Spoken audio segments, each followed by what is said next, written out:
मेरे प्यारे विद्यार्थियों, आप सभी का पुनः स्वागत है हमारे YouTube channel time to study में। और मैं डॉक्टर सत्यशील चौहान आपके लिए लाया हूं फिर से एक नई वीडियो जो कि है हिंदी व्याकरण को लेकर। और आज हम देखने वाले हैं अव्यय, अविकारी शब्द या अव्यय। ठीक है, तो सबसे पहले हमने वीडियो बनाई है संज्ञा पर, सर्वनाम पर, विशेषण पर, क्रिया पर। ठीक है, अब हम चर्चा करने वाले हैं अविकारी शब्द या अव्यय की। तो क्या होता है मेरे प्यारे विद्यार्थियों कि अव्यय अर्थात ऐसे शब्द जो लिंग वचन कारक के परिवर्तित होने से परिवर्तित नहीं होते। अव्यय यानी यानी नहीं, व्यय यानी परिवर्तन होना, अव्यय यानी परिवर्तित नहीं होते। क्यों, किससे परिवर्तित नहीं होते? लिंग वचन कारक के परिवर्तित होने से भी जिनमें परिवर्तन नहीं आता उन्हें हम क्या कहते हैं? बोलिए, अव्यय। समझ में आ गया? अब अव्यय शब्द हमने देख लिया, इसे हम अविकारी शब्द भी कहते हैं या अव्यय भी कहते हैं। यह परिभाषा समझ में आ गई बेटा? आइए हम उसके जो उप प्रकार है वह देखते हैं। सबसे पहला प्रकार है क्रिया विशेषण अव्यय, दूसरा प्रकार है संबंध सूचक अव्यय, तीसरा प्रकार है समुच्चय बोधक अव्यय और चौथा प्रकार है विस्मयादि बोधक अव्यय। अव्यय के कितने प्रकार बताया? 4। कौन कौन से? फिर से एक बार देख लीजिए। क्रिया विशेषण अव्यय, मेरे साथ बोलते जाइए, ठीक है। क्रिया विशेषण अव्यय, संबंध सूचक अव्यय, समुच्चय बोधक अव्यय और विस्मयादि बोधक अव्यय। तो आज मेरे प्यारे विद्यार्थियों हम सिर्फ चर्चा करने वाले हैं क्रिया विशेषण अव्यय पर। क्रिया विशेषण अव्यय अर्थात वो अपने नाम से ही सिद्ध कर रहा है, वो किसकी विशेषता बता रहा है बेटा? क्रिया की। क्रिया विशेषण और अव्यय ये 3 भागों में बांट लो। पहला है क्रिया, है ना, क्रिया। फिर कौन सा शब्द आ रहा है? विशेषण, विशेषण आ गया। और तीसरा शब्द आ गया है अव्यय। आ गया क्या? 3 शब्दों से बना है क्रिया विशेषण और अव्यय। तीनों को जोड़कर हमने क्या बनाया है? क्रिया विशेषण अव्यय। तो क्रिया यानी कार्य करना, विशेषण यानी विशेषता दिखा रही है, और क्या है वो शब्द? अव्यय है, उनमें कोई परिवर्तित नहीं आता, तो वह कहलाता है क्रिया विशेषण अव्यय। तो उसकी परिभाषा एकदम सरल हो जाएगी, ऐसे अव्यय जो क्रिया की विशेषता बताते हैं। ठीक है, क्या शब्द बन गई?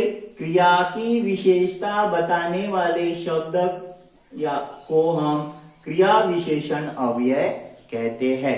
ऐसे अव्यय जो क्रिया की विशेषता बताते हैं कि वो क्रिया किस प्रकार से हो रही है, वह क्रिया विशेषण अव्यय कहलाता है। तो अव्यय का यह पहला प्रकार क्रिया विशेषण अव्यय। आइए हम इसके जो उप प्रकार है यह जान लेते हैं।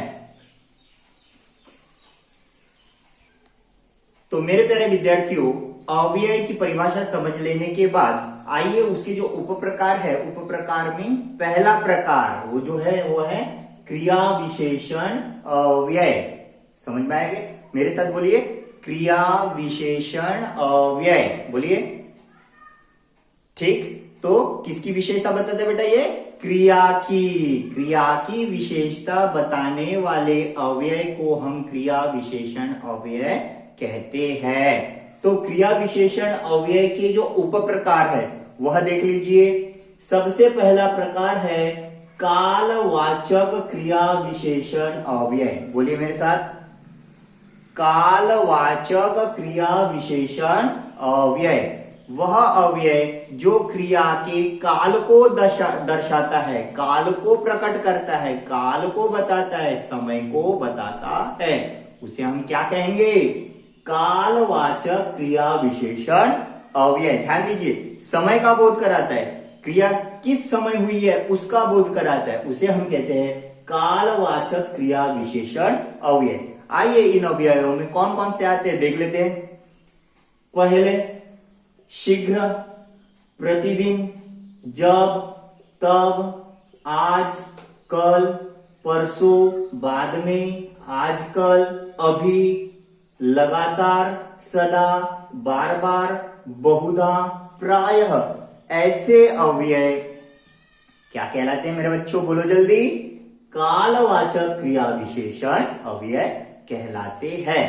अब क्रिया विशेषण अव्यय का जो दूसरा प्रकार है वह देख लेते हैं। दूसरा प्रकार किसका, क्रिया विशेषण अव्यय का दूसरा उप प्रकार क्या है, वो स्थानवाचक क्रिया विशेषण अव्यय। बोलिए मेरे साथ, स्थानवाचक क्रिया विशेषण अव्यय। स्थानवाचक क्रिया विशेषण अव्यय यह अपने नाम से ही प्रकट करता है, यह क्रिया के स्थान को बताता है। किसको बताता है, स्थान को। स्थानवाचक क्रिया विशेषण अव्यय में क्रिया के स्थान, क्रिया कहाँ घटित हुई है उसके स्थान को दर्शाता है। तो कौन कौन से अव्यय आएंगे बेटा देख लीजिए उसमें, तो यहां, वहां, इधर, उधर, इस प्रकार के अव्यय आते हैं। स्थानवाचक क्रिया विशेषण के दो उप प्रकार किए गए हैं समझने के हिसाब से। वह है, एक है स्थिति सूचक और दूसरा है दिशा सूचक।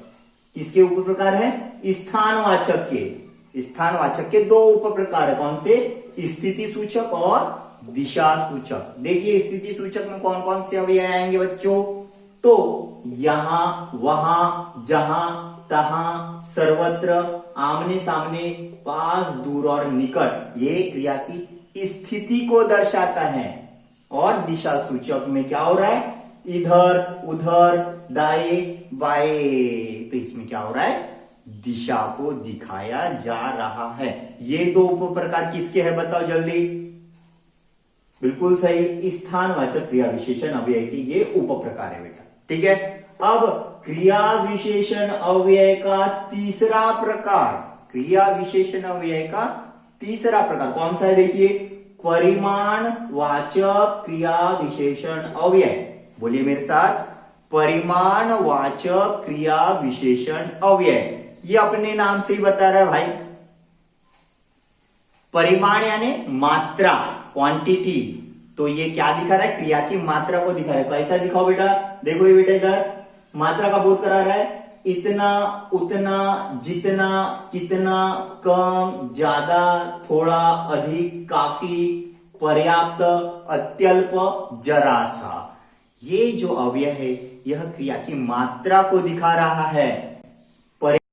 तो मेरे प्यारे विद्यार्थियों, अब हम क्रिया विशेषण अव्यय का चौथा जो प्रकार है, रीतिवाचक क्रिया विशेषण अव्यय, यह हम देखने जा रहे हैं। मेरे साथ बोलिए, रीतिवाचक क्रिया विशेषण अव्यय। इस अव्यय में क्रिया किस तरह से हो रही है, क्रिया कैसे हो रही है, यह हमें पता चलता है। तो रीति का मतलब होता है पद्धति, किस पद्धति से हो रही है, किस प्रकार से हो रही है, यह दर्शाने वाले अव्यय को रीतिवाचक क्रिया विशेषण अव्यय कहते हैं। इस अव्यय के अंतर्गत कौन कौन से अव्यय आते हैं बेटा देख लीजिए, ऐसे, वैसे, कैसे, जल्दी, धीरे धीरे, तेज, सहसा, अचानक, अनायास, चुपके चुपके, झटपट, विनयता से और भांति। इस प्रकार से यह अव्यय इसको क्रिया के क्या बताते हैं, रीति बताते हैं, क्रिया किस प्रकार से हो रही है। तो मेरे प्यारे विद्यार्थियों, ये तो हो गए मूलभूत घटक, लेकिन इसके अतिरिक्त भी कुछ अव्यय आते हैं जो क्या दर्शाते हैं। देखिए, निश्चयार्थ बोधक जो अव्यय है वो क्या है, बेशक, सचमुच, वस्तुतः, हाँ, अवश्य। अनिश्चयार्थ बोधक क्या है कि प्रायः, कदाचित, संभवतः। स्वीकार्य बोधक अव्यय कौन कौन से हैं, हाँ, ठीक, सच। कारणार्थ दर्शाने वाले अव्यय कौन कौन से हैं, अतः, इसलिए, क्योंकि। निषेधार्थ नहीं, न, मत। उसी प्रकार आवृत्ति परक जो अव्यय वो कौन कौन से हैं, सरासर, फटाफट, झटपट, धीरे धीरे। अवधारक बोधक जो अव्यय वो कौन कौन से हैं, ही, भी, भर, मात्र, तो। अब ध्यान दीजिए, इसके अतिरिक्त भी क्रिया विशेषण के 2-3 अलग और प्रकार है, लेकिन हमारे सिलेबस में जितना है हमें उतना पढ़ना है। अगर आपकी रिक्वेस्ट हुई, अगर आपने इच्छा जाहिर की पढ़ने की, तो मैं पढ़ाने के लिए बिल्कुल तैयार हूं। इसके अतिरिक्त मेरे को एक अलग वीडियो बनाना पड़ेगा, तो क्रिया विशेषण के वे जो प्रकार है वो हम बाद में चर्चा करेंगे, अगर आपकी इच्छा हुई तो मेरे प्यारे विद्यार्थियों, आज हमने देखा क्रिया विशेषण और उसके उप प्रकार। सिर्फ क्रिया विशेषण देखे हैं, अव्यय का यह पहला प्रकार है। इसके बाद भी हम इसकी जो 3 प्रकार बचे हुए हैं उसकी वीडियो लेकर आने वाले हैं, लेकिन उसके लिए आपको हमारे यूट्यूब चैनल को सब्सक्राइब करना है बेटा। हमारे YouTube चैनल को सब्सक्राइब कर दीजिए, ताकि जो वीडियोस हम अपलोड करते हैं उसकी नोटिफिकेशन आप लोगों को तुरंत मिल जाए। बने रहिए हमारे YouTube channel type two study में। धन्यवाद।